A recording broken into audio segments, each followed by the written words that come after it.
శ్రీ కన్యకా పరమేశ్వరి అమ్మవారి సేవలో మంత్రి రామ్ నారాయణ రెడ్డి వేమిరెడ్డి ఆర్య వైశ్యుల ఇలవేల్పు టౌన్ హాస్పిటల్ నందు వెలసి ఉన్న శ్రీ కన్యకా పరమేశ్వరి అమ్మవారిని మంగళవారం రాష్ట్ర దేవాదాయ శాఖ మంత్రి ఆనం రామ్ నారాయణ రెడ్డితో పాటు వేమిరెడ్డి విజయభాస్కర్ రెడ్డి, నగర మేయర్ రూప్ కుమార్ యాదవ్, టీడీపీ నేత ఆనం రంగమయూర్ రెడ్డి తదితరులు దర్శించుకున్నారు.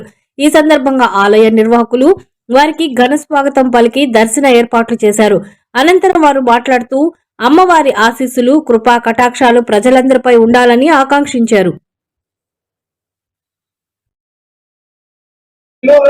జిల్లాలో ప్రముఖమైనటువంటి వాసవి కన్యకా పరమేశ్వరి ఆలయానికి వచ్చి అమ్మవారి ఆశీస్సులు మా మేయర్ రూప్ కుమార్ యాదవ్ గారితో, మా సోదరులు విజయ్ భాస్కర్ రెడ్డి గారు, అలాగే మా రంగమయూర్ గారు పెద్దలందరితో కలిసి అమ్మవారి దీవెనలు చూసుకోవడానికి రావడం జరిగింది.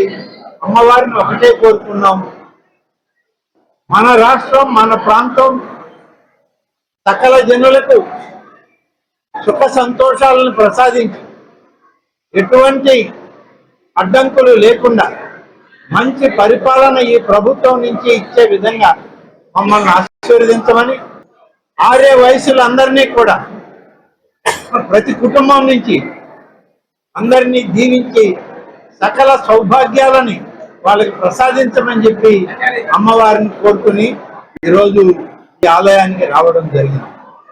ఈరోజు అనేక పండుగల్లో దాదాపు మేము అధికారంలోకి వచ్చాక అంతకుముందు 4, 5 ప్రభుత్వ పండుగలుంటే ఇవాళ 17 ప్రభుత్వ పండుగల కింద అనేక ఆలయాల్లో జరిగేటువంటి పూజాది కార్యక్రమాలని ప్రభుత్వం బాధ్యత తీసుకొని నిర్వహిస్తా ఉందని చెప్పి తెలియజేయడానికి సంతోషిస్తా ఉన్నారు. అందరికీ సుఖ సంతోషాలు కలగాలని, ఆ తల్లి దీవెనలు మనందరికీ ఉండాలని కోరుకుంటూ